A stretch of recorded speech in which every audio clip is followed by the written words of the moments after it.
네, 여러분 안녕하세요. 네, 오늘은 이어서 고려대학교 2026학년도 대입전형 시행계획 설명드리러 왔습니다.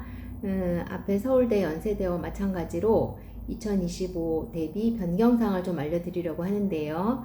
2025년 5학년도 수시 모집 요강이 아직 발표 전이라서 마찬가지로 2025, 26 모두 저희 대입전형 시행계획 기준으로 말씀을 드리도록 하겠습니다.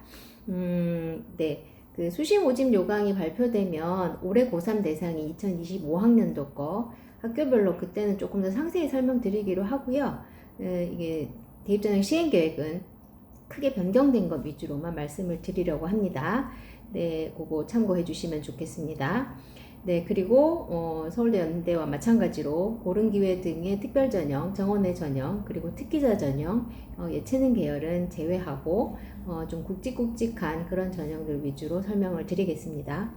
네, 고려대 전체 변경사항, 역시 마찬가지입니다. 연대와 마찬가지로, 서울대와 마찬가지로 학교폭력 조치 사항을 반영합니다.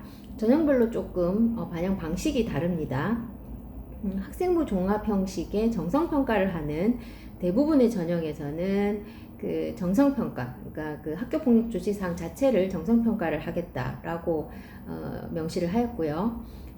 두 번째로 논술과 정시 수능 위주 전형, 그러니까 일반 전형하고 교과 우수 전형 두 개가 있죠. 요 세 가지에서는 정량 평가를 하겠다고 했습니다. 연세대는 그 학교폭력 조치사항 9개 그 호수에 따라서 감점되는 점수를 아예 대입전형 시행계획에서 밝혔는데요. 고대는 최고 20점에서 최저 1점까지 감점을 처리하겠다라고 하고 그 감점되는 사항은 모집 요강에서 다음에 참고하라고 이렇게만 명시가 되어 있습니다. 그리고 특기자 전형 중에 체육교육학과는 1단계 평가에서 부적격 처리, 다시 말해서 아예 그냥 평가를 하지 않겠다라는 거죠. 네, 그렇게 세 가지 종류로 정성평가냐, 감점 형식의 정량평가냐, 아니면 그 부적격 처리냐, 이렇게 세 가지로 고대는 정리를 하고 있습니다. 네, 이제 수시로 가볼게요. 수시에서 가장 대표적인 굵직한 전형이 네 가지가 있죠. 교과 전형인 학교 추천 전형, 그리고 종합 전형인 학업 우수와 계열 적합 전형, 그리고 논술 전형, 이렇게 네 가지를 보겠습니다. 고대는 25학년도에 비해서 26학년도에 조금씩 전형마다 변화된 것들이 좀 있습니다. 자, 우선 전형 방법에서 반영되는 비율이 좀 달라졌는데요. 학교 추천, 교과 전형에서 교과 80, 서류 20이던 것이 교과 90에 서류 10, 그러니까 내신 성적을 조금 더 반영하겠다라는 뜻이죠. 네, 두 번째로 수능 최저가 뭐 3합 7, 뭐 4합 5, 요거는 같은데요. 탐구 과목을 두 과목 평균으로 보던 것을 고대가 2026학년부터 탐구는 잘 본 한 과목만 반영하겠다로 변경이 되었습니다. 요거 큰 변화죠. 네, 잘 기억하시면 좋겠습니다. 그리고 고교별로 최대 12명 추천하는 건 동일하게 갑니다.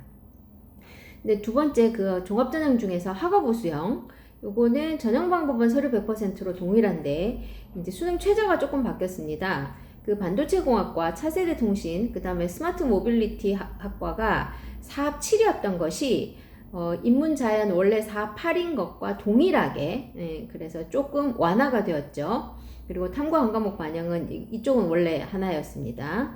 그리고 의대가 학업우수형에서 4부 한국사 4등급 이내는 동일한데 탐구를 두 과목 평균 하던 거를 탐구 한 과목 반영으로 변경이 되었습니다.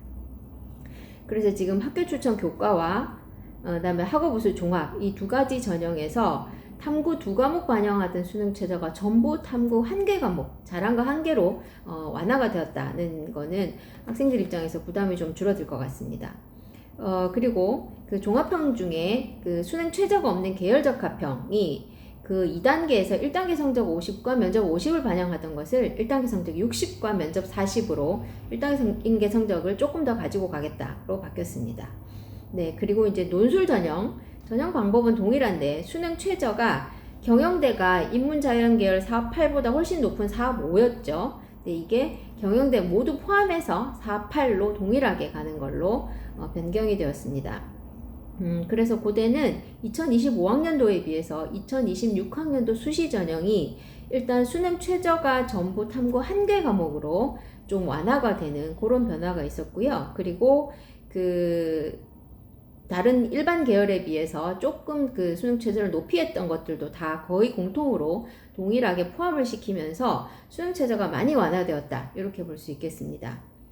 그리고 수능 최저에서 응시 과목을 지정을 했었는데요. 이것도 폐지를 했습니다. 인문계열은 사탐, 과탐이 다 됐지만 자연계열은 과탐만 보게 했었거든요. 수능 최저 인정할 때. 근데 2026학년도에는 사탐, 과탐 모두 인정하는 걸로 이것도 완화가 되었습니다. 그리고 과탐 중에서 서로 다른 두 개 분야만 인정을 했었거든요. 그러니까 화원, 화투, 물원, 물투 이렇게 되면은 인정하지 않았습니다. 근데 이제는 어떤 거든 상관없는 걸로 이렇게 굉장히 많은 부분에서 그러니까 수능 최저 관련돼서 대폭 완화가 되었다. 이거를 볼 수가 있습니다. 이게 고려대학교 이번에 가장 큰 변화라고 볼 수 있겠습니다. 네, 이제 정시로 가보죠. 2025학년도에 비해서 2026학년도가 가군 그대로 가고 전형 방법도 모두 동일합니다. 여기서는 변화가 없는데 대신에 수능을 볼 때 지정 응시 영역이 있었죠. 여기에 이제 그 어디에 지원하느냐에 따라서 좀 다른 게 있었는데 이것도 다 폐지가 됐습니다. 수시와 마찬가지로. 그래서 원래 자연 계열에서 그 가정교육과하고 간호대학을 제외한 전체 모집 단위에서 탐구 중에 과탐만 인정하던 것이 이제 사탐, 과탐 아무 상관없이 인정을 하는 것으로 변했습니다. 대신에 자연계열에 지원하는 사람이 과탐을 응시했을 경우에 3% 가산점을 추가한다. 요것만 좀 변동이 되었고, 그리고 그 수시에서 수능 최저에서 그 동일 계열 안 되던 거 원투 이것도 다 되는 걸로 바뀌었고요. 네, 그 사이버 국방학과의 경우에도 완화가 된 걸 옆에 표에서 보실 수 있을 겁니다. 네, 그래서 이 부분 참고하셔서 고려대학교 잘 준비해 주시면 좋을 것 같습니다. 네, 다음에는 또 다른 학교 가지고 오겠습니다. 감사합니다.